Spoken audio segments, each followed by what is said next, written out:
I am Global Entry, and today I renewed my passport.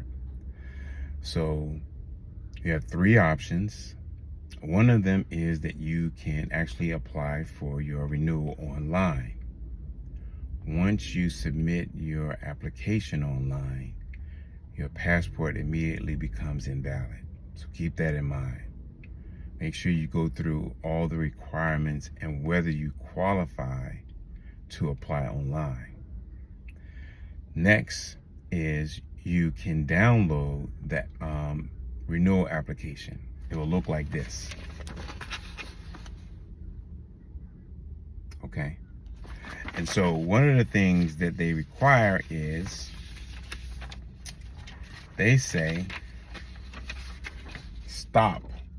Please be sure to print the forms separately. Okay. They want it to be blank on the opposite side.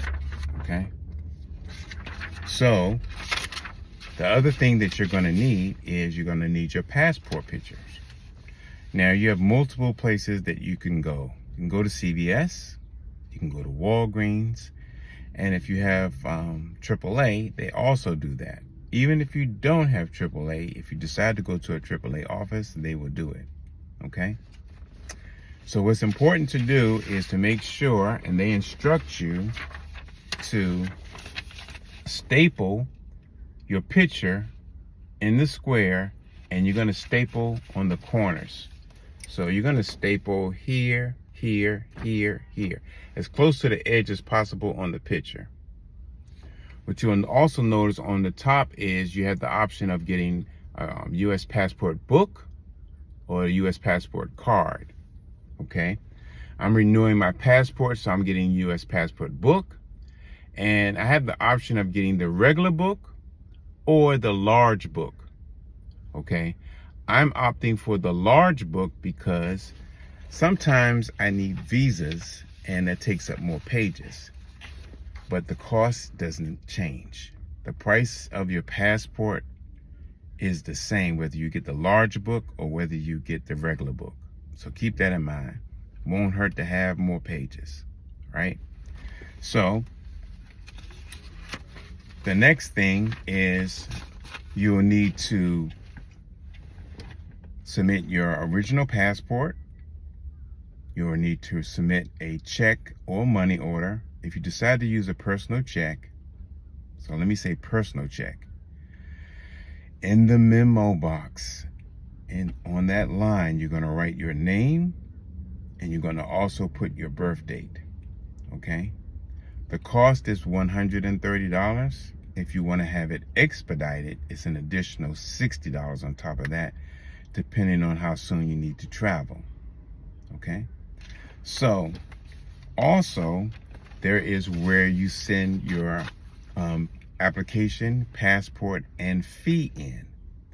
So if you're living in California, Florida, Illinois, Minneapolis, New York, or Texas, you're going to send it to the Irving, Texas location, right? They're very specific about it.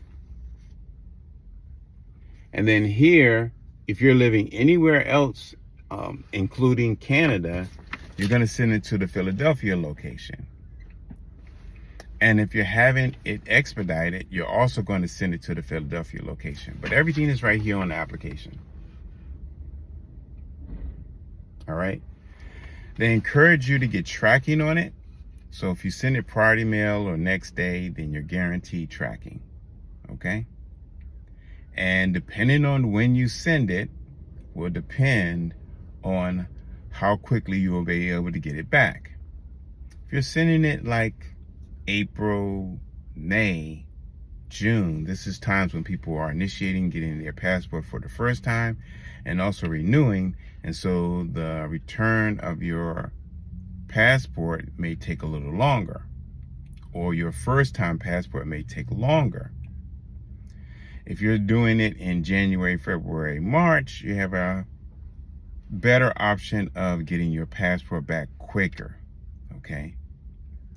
Also, if you're getting your passport for the first time or renewing and you're doing it in August, September, October, you have a better option of getting your passport back quicker. If you're doing it in November and December, this is when people are getting their passports more so for the first time and traveling during the holidays, you know, for family or for vacation. And so just be mindful of that, you know, also for New Year's. So keep that in mind.